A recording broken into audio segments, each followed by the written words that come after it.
Hello there, let's celebrate this festival with more lights. Happy Diwali, my viewers. By the way, my name is Ajay and welcome back to Rockstar Tech. My goal for today is to teach you Modify Commands Part 2. If you haven't watched my previous video, check out the link in the description.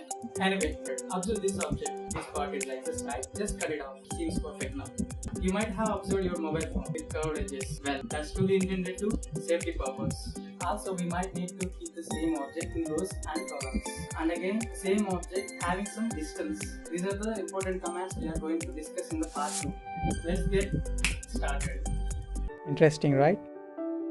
To remove or to trim this small line, select trim, or you can type tr, hit enter twice and select the object to trim off. Perfect. I want this line to be extended up to this point. For that, extend command, which is hidden in this drop down. Or type ex, again hit enter twice, select it, you are done. Ensure that the rectangle must be same level to this.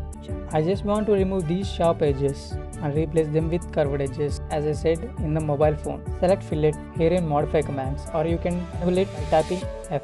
Select the command, specify radius, select the corner lines that you wish to get. We have several options in fillet. Try selecting polyline and specify radius. Select the object. I got it like this. Also we have chamfer and blend curve. Try it yourself. If you have any questions regarding this, just let me know through comments. I want this object arranged in 5 rows and 4 columns. For that type AR for array and hit enter, or select it directly from modify commands and then select the object, hit enter. Observe the change in the ribbon bar. Give 5 in the columns, 4 in the rows and hit enter.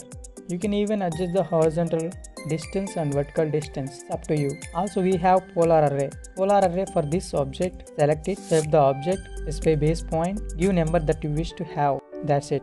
Similarly for path array, select the object and path, give number that you wish to have.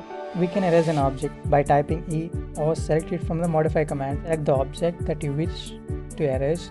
That's it. Observe this now. Try to select this object. The whole object is selected, right?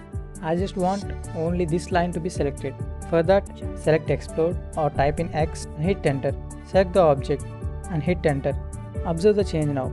Try to select the object. The line is being selected, right? That's it. Comment what happened for you. And then I just want this circle exactly 1 unit distance outside and simultaneously inside. For that, select offset. Type in O and hit enter. Specify the offset distance and select the object and direct the mouse to get desired object. That's it. That's all for today. If you have any difficulty in trying this, just let me know through comments, or even you can mail me. Thanks for watching. Have a great day.